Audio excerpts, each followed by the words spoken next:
This is a Dacia Sandero, which is one of the cheapest cars that you can buy. And in Germany, it is the cheapest car as it starts at 11,300 euros. However, the car we have right here is a Sandero Stepway. What's the difference between the Stepway and the Sandero? Let's check it out. The main difference between the Sandero and the Stepway is that the Stepway is supposed to be the stepping stone for an off-roady design. That was a good one. You can also see that we, for instance, have a roof bar, which can carry up to 80 kilograms. We also have a higher ride height, which is a little bit higher than the Sandero, just to get that more off-roady safari feel. We also have these black trims around the wheel arches and also on the bottom. Again, that only has a Stepway, as well as in the front we have this dirt cover in there, which is another little thing that you get on the Stepway. However, the Expression Plus package that we have right here is going to start at 18,350 euros, with the color 650 euros extra. However, in the configurator in Germany, you can't currently configure the Expression Plus, and you also can't get this color. So with the total that we have on here, it's going to cost you 19,000 euros. If that's a little bit too expensive for you, then we have something for you. CarVertical, which is a perfect place for you to see if you're getting ripped off while buying a used car. All you have to do is input the VIN number into CarVertical, and then you can see about different reports if the car has been stolen, theft, or if there's anything wrong with the odd meter. For instance, right here we have a report of a Seat Leon from 2018. If you're, for instance, buying this car, you can see, okay, there's nothing with the theft, there's no odd meter problem, there's no financial and legal status problem, but there is a problem with the damage. So if we scroll down, we can see, okay, this car seems to be having been in some sort of a crash, because there are pictures on here that you can check it out. So if the guy is telling you, okay, the car has never been in a crash before, anything like that, and is trying to sell you as that, you can show him this report and tell him, you're lying to me, give me a discount or anything like that, or you just go to the next one. You can also see the mileage. You can see the last known mileage in 2018 was 9 miles, and then it's gone up now to 31,000 miles. So it seems pretty okay. And that is all that you have to do to get a perfect report on CarVertical. If you're interested in CarVertical, make sure to check out the link in the description or in the comments and use the code Nonstop Drive and get 10% discount on your first report. So let's check out the front of the Dacia Sandero. As you can see, we have the new Dacia logo on here, which is very nice. Also, we can see that on every new Dacia. If you want to check out our review on the Dacia Duster, you can also check that on the top left corner. We also have the Stepway right below here, and we have intakes which are all actually real, which is very nice, apart from this kind of fake stuff on the side, but doesn't look bad. It adds a little bit more to the off-road touch, as well as the trim down here. In my opinion, looks pretty good in the front. And we also have the LED lights in here. And just like in any other Dacia, we do have our high beams in halogen, which is not the nicest thing. If we go on over to the side again, we can see, just like I said, the trim of the wheels, or the wheel arches in those kind of off-road design. We also have 16-inch wheels on here, which do have a pretty cool design. Pretty good fan of them. And again, the color, you can't get them. Roof capacity, like I said, 80 kilograms. And also one thing I do like is that you have your side mirrors in this kind of like gray color, which looks pretty cool. It's like a darker gray, looks pretty nice. I like that. And also some more trim down there. We also have keyless go, which is very nice for the price that you're paying. And then up here we have 50 liters of capacity in our tank. And how much we use, let's actually check that out while we're driving.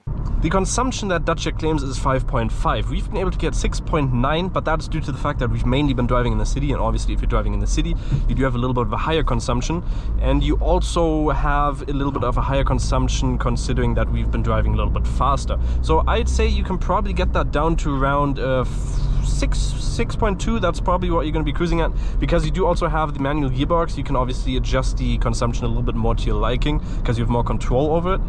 And you can also, you do actually have an eco mode, so you could theoretically also use that to lower your consumption as well. We have not been driving that, so that's why it's a little bit higher.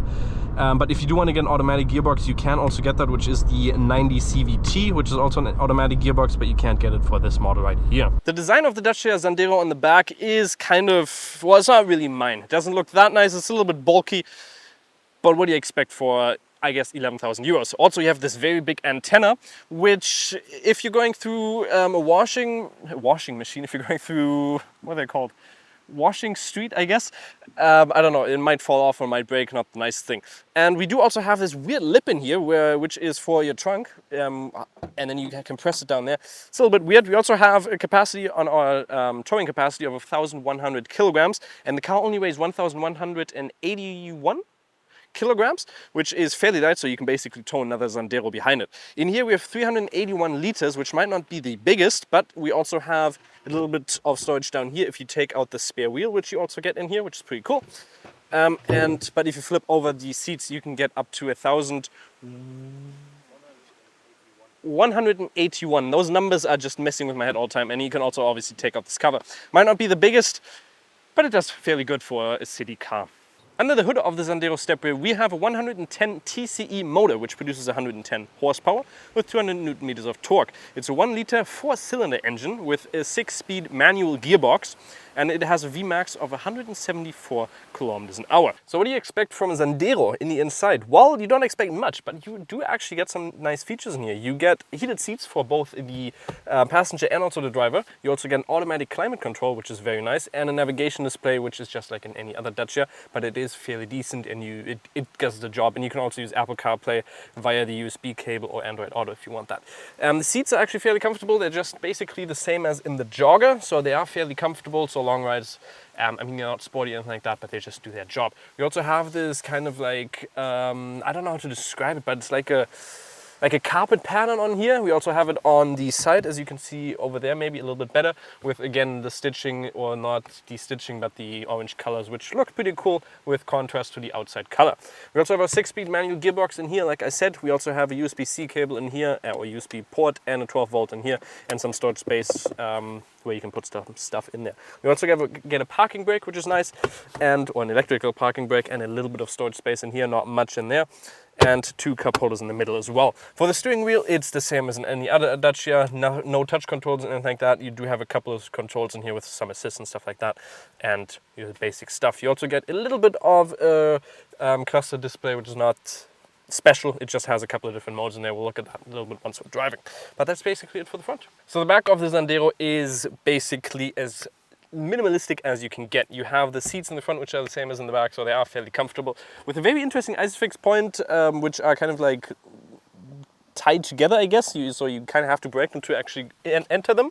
But that's not bad. You also don't have a middle console. You can't also just flip over the middle console. You have to flip over the whole bench. And the other thing is that you really don't have anything in here. You have 12-volt in the middle, but you don't have any climate control in the back, and just automatic windows in the back, which is nice. The other thing that you get is you get a pretty good amount of headroom. You actually have a lot of space above the head, and legroom is also tremendous. You have a lot of space in here, which is very, very nice. But one thing that's not so cool is that your armrest, you have like this floating space in here, so your hand is always going to go down a little bit, and otherwise you have to put it back here, which is not the most comfortable over long range. Other than that, it's fairly comfortable in the back. So what do you expect from driving a Sandero, which is one of the cheapest cars that you can personally buy? Well, you expect a car that gets you from A to B, and that's basically it. You don't expect anything else, and if that's the only thing you expect, then this is the perfect car for you, because this car does exactly that. There's not much to it. The car doesn't have much functions. It doesn't give you many options that you can personally choose. It just is a perfect car to get you from A to B, because you have a fairly good suspension, which is fairly smooth. It's not the smoothest, obviously, so if there's bigger bumps in the road, you're definitely going to feel them. However, you don't have many issues that the car can generate, because you don't have much technical stuff. You don't have a heads-up display. You do have a couple of assistance features on here. For instance, you have a speed limiter and also a cruise control, which you might not expect from this car, but you do get it.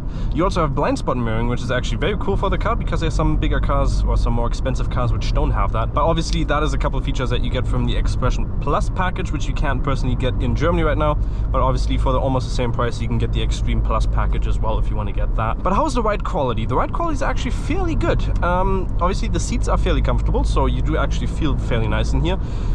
But however, the noise from the outside is fairly loud. There's a lot of wind noise that you can hear. The tire noise is not that much, but the wind noise is definitely a lot. But in general, the isolation, obviously, what do you expect from a car that's that cheap? You don't expect to have the best isolation that you can physically have. But you do also have a couple other comfortable features. For instance, you do have Apple CarPlay or Android Auto with the cable. You do have heated seats, and you do also have a fairly good surround view. When you're driving in city, you can basically see everything. You do have a fairly big rear window, like I said, blind spot mirroring as well, and you do also have sensors when parking, as well as a rear view camera. So let's actually show you that. So we do have a rear view camera, as you can see, and it also does beep. Let's see if it does that here. It does have a pretty cool beeping sound. We do also have, obviously, the navigation display in here, which does its job. It's just the basic stuff that Dacia has, where you can just zoom out a little bit. It's just the very basic map, and it obviously takes a little bit to load because it's not the fastest system. But like I said, Apple CarPlay, you can connect it with the Bluetooth, you can connect it via cable, whatever you want. everything that you need. How is the steering like? It actually feels pretty robust, and you can see we're wobbling around fairly decent because the car actually does have a good amount of tilt to it because it is lifted up a little bit higher, like unlike the normal Sandero. But when you're going around corners, it does also feel fairly decent. It has a good, it does have a good, how do you say it, angle of attack into the corners, and then the power out of the corner, obviously if you're in a little bit lower gear you can obviously get a little bit faster, and then 10 seconds from 0 to 100 obviously depends on how quick you are with the shifting and how fluid you are in that. But it really is a car that for 11,000 euros you cannot go wrong at this car. Obviously if you get the Stepway it's going to start at 14,000, so a little bit more, but you can really not go wrong with the car that you're getting here, with the comfort and everything that you get from the car. It really does feel good. So what's my final verdict on the Dacia Sandero? Well, the Sandero obviously is a little bit less expensive, 11,300, and the Stepway at 14,400, which is still a very good price. What you're getting from the car here is really, you can't complain about that. Obviously, if you don't like a manual gearbox, you can change it over to the automatic transmission, or if you're not a big fan of the color, you can obviously change that. There's a lot of different design options that you can choose from, which is very nice. And you really get a car that you basically expect. It does the job that you need it to, and for that price, you really can't go wrong. So hopefully you guys did enjoy the video. If you did, make sure to like and subscribe, and we'll see you next time. Have a good one. Bye-bye.